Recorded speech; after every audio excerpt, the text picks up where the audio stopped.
अभिवादन स्वीकार करें कृष्णा त्रिपाठी। अब फिर आपके सामने हम एक केमिस्ट्री का इंपॉर्टेंट टॉपिक लेकर आए हैं, वो केमिकल बॉन्डिंग से रिलेटेड है। केमिकल बॉन्डिंग समझना आपको बहुत जरूरी है। जैसे हम आपसे बोले ना कि आप केमिस्ट्री को बेसिक से सीखिए, स्टार्टिंग से सीखिए, चाहे आप किसी भी क्लास में हो। अगर आपको केमिस्ट्री प्रॉब्लम कर रहा है, परेशान कर रहा है, तो आप उसके बेसिक पर जाइए। कहां से शुरू करना है, हम आपको हमारे बहुत सारे वीडियो यूट्यूब चैनल, एलकेसीसी चैनल, हमारा जो चैनल है उस पर पड़ा हुआ है, फेसबुक पेज पर न्यू कृष्णा कोचिंग सेंटर पर भी पड़ा हुआ है, आप देख सकते हैं, शॉर्ट वीडियो भी है।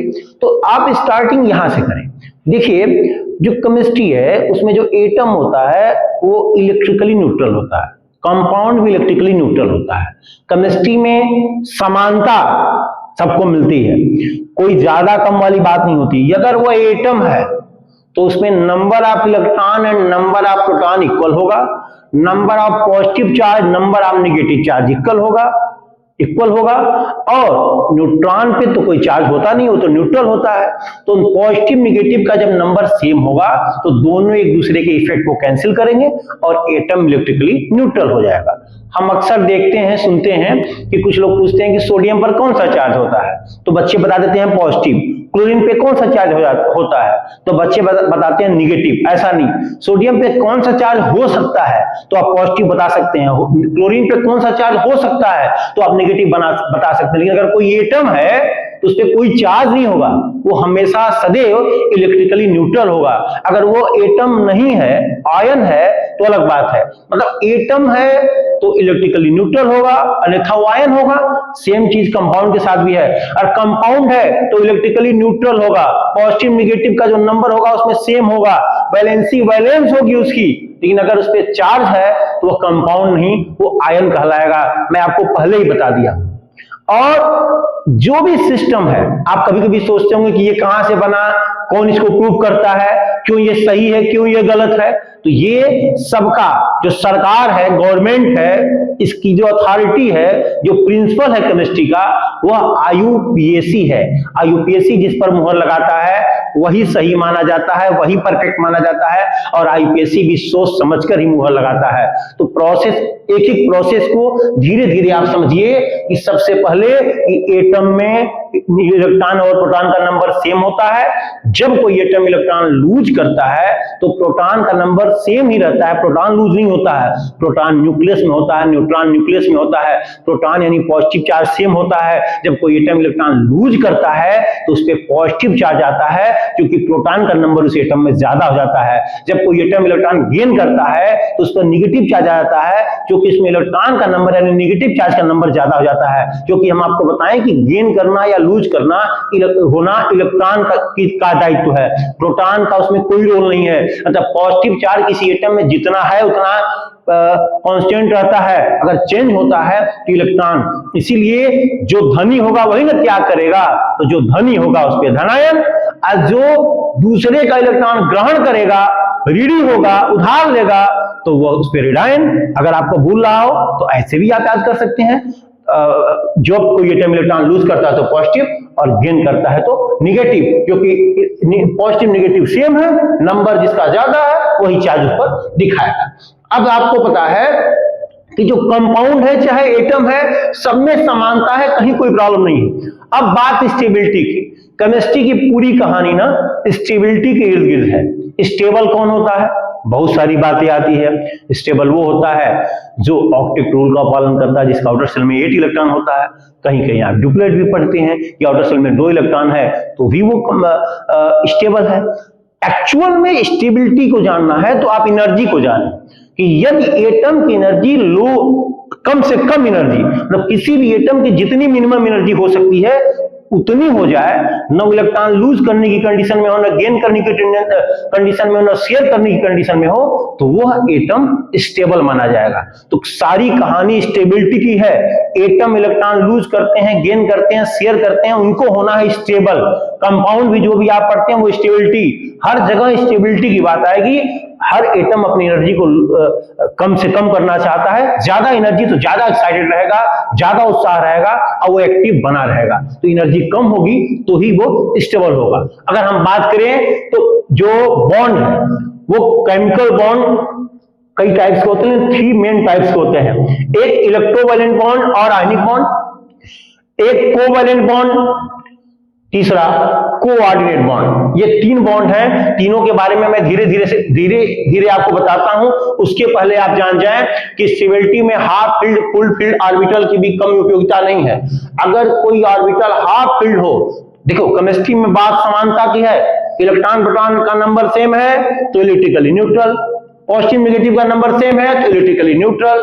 ऐसे ही ऑर्बिटल, जैसे S P D F 4 orbital हैं, एस में 1 ऑर्बिटल होता है, पी में 3, डी में 5, एफ में 7।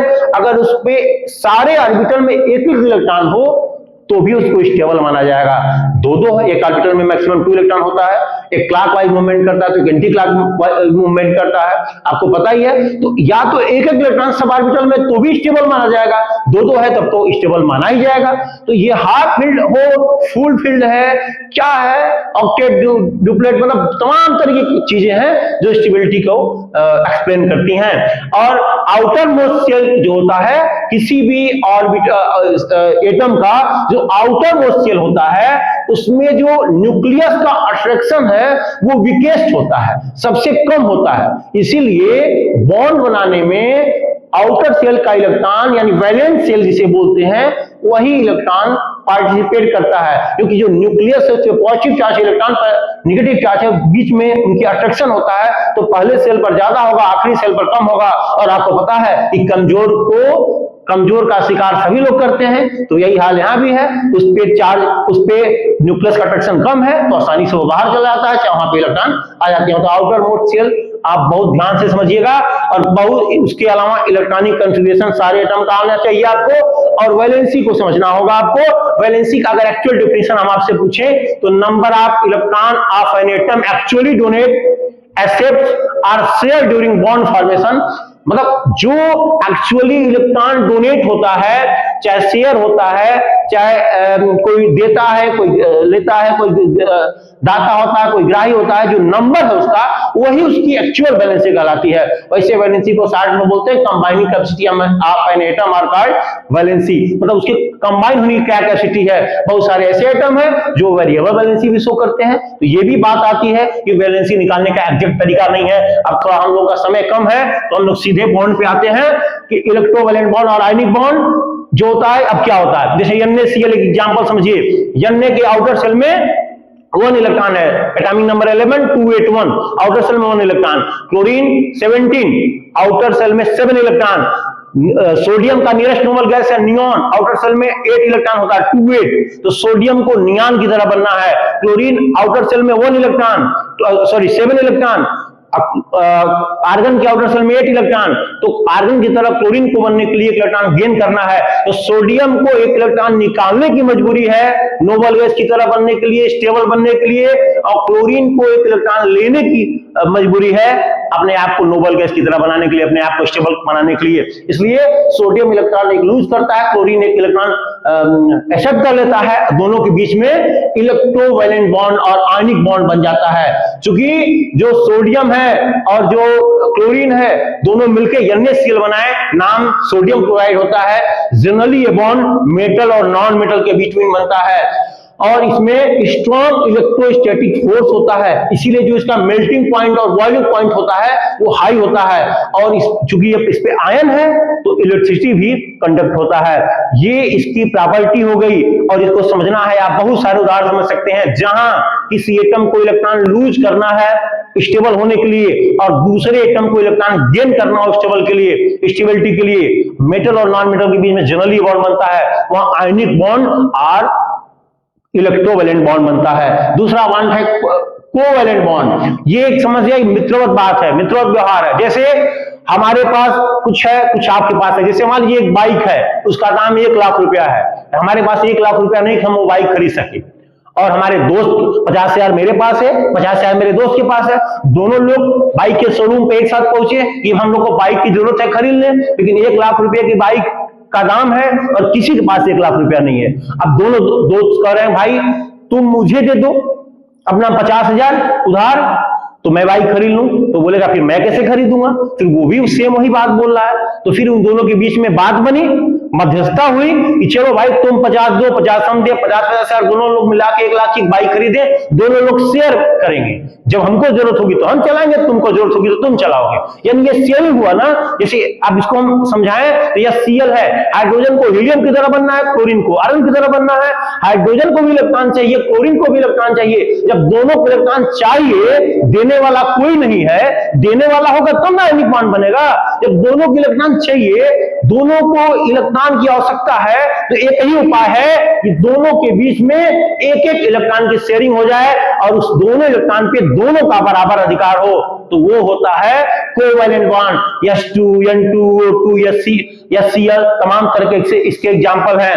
तीसरा है कोऑर्डिनेट बॉन्ड। इसमें क्या होता है, इस सेम कोवैलेंट की तरह ही होता है, लेकिन इसमें साझेदारी कुछ इस तरह से होती है। जैसे मान लीजिए हमारे पास बाइक है और आपके पास बाइक नहीं है, हम दोनों को गोरखपुर जाना है, तो हम आपको अपनी बाइक पर बैठा के लेकर चलेंगे। तो बाइक सिर्फ हमारी है, हमने उसे खरीदा है, आपका हमने केवल हेल्प किया, वो है कोऑर्डिनेट बॉन्ड। कोऑर्डिनेट बॉन्ड में वह एटम पार्टिसिपेट करते हैं जिसके पास लोन पेयर हो। अब किसी के पास खुद ही ना हो तो दूसरे को कहां से देगा। अब जैसे आप एग्जांपल के लिए NH4+ है, तो अमोनिया का फार्मूला NH3 होता है। नाइट्रोजन के पास एक लोन पेयर बच जाता है, वो एक हाइड्रोजन को अगर दे दे अपना दोनों इलेक्ट्रॉन, उसमें जो बॉन्ड होता है कोवैलेंट बॉन्ड को हम ऐसे single bond, double bond, triple bond की तरह दर्शाते हैं, लेकिन जो कोवैलेंट बॉन्ड है उसे तीर की तरह दिखाते हैं।